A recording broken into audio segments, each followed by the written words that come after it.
Terre Bio, c'est donc un programme de Valence Agglomération qui vise à soutenir le développement des filières biologiques locales.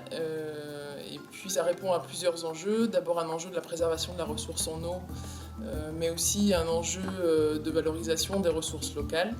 Et puis peut-être un troisième enjeu qui vise aussi à soutenir et favoriser la qualité alimentaire dans nos assiettes, et encore plus la qualité quand elle vient du local.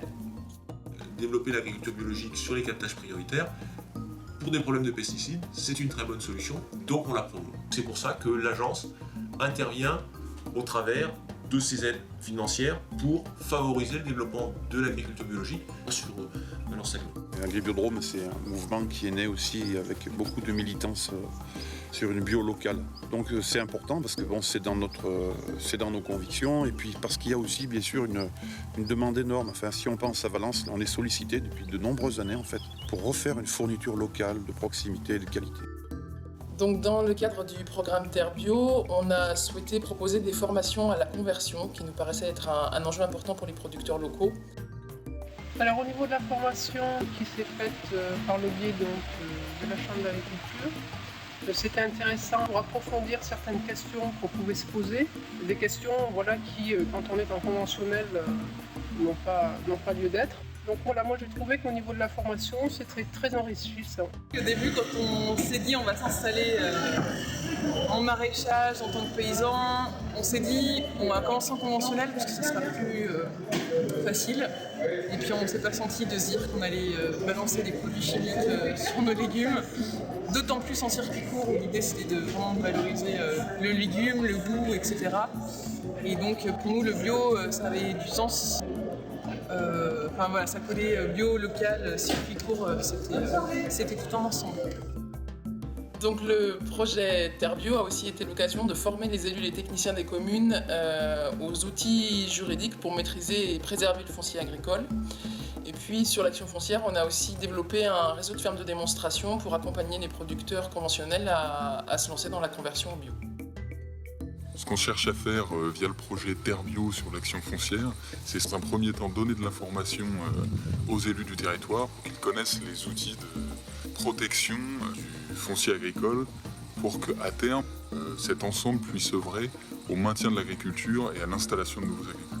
L'exploitation est devenue membre du réseau ferme de démonstration. L'idée, c'est d'être à la disposition de toute personne, professionnelle ou particulier, qui souhaite avoir un exemple concret d'exploitation en agriculture biologique. Tout d'un coup, se retrouver autour d'une table avec les analyses et puis dire bon, maintenant on fait le tour des parcelles, on va planter notre bêche, on regarde le sol de l'autre, on dit mais comment t'as fait ça, mais pourquoi t'as ça et qu'est-ce que t'avais l'année passée ici.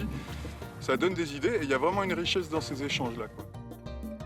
En termes de débouchés, Valence Aglo a aussi souhaité soutenir et développer et valoriser les circuits courts du territoire.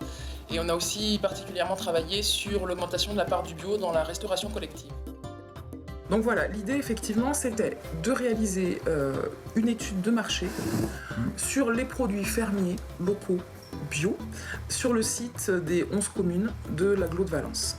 Il me semble que les producteurs qui sont présents sur les marchés ont vraiment des choses à valoriser vis-à-vis des consommateurs parce que ce sont leurs produits. Donc nous, sur le restaurant scolaire de la commune de Chevreuil, on est à peu près on était à 17% l'année dernière. Et donc là, depuis janvier 2013, je pense qu'on a vraiment augmenté le pourcentage de bio sur la cantine.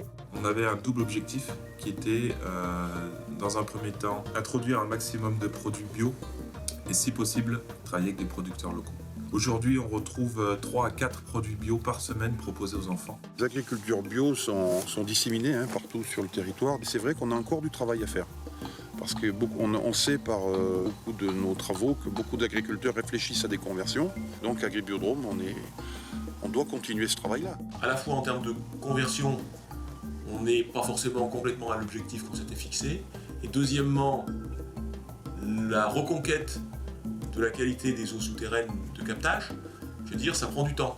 Et donc c'est bien un intérêt collectif de faire en sorte de dire consommons plus de bio, ce sera bon à la fois pour les consommateurs, les buveurs d'eau, puisqu'on protégera la qualité des eaux de captage. Donc le programme Terre Bio a commencé il y a 3 ans, il va se poursuivre encore sur plusieurs années, puisqu'il faut du temps, toujours aux côtés des producteurs locaux et en étroite collaboration avec l'ensemble des partenaires locaux. C'est un beau défi à relever et ça se fait que ensemble.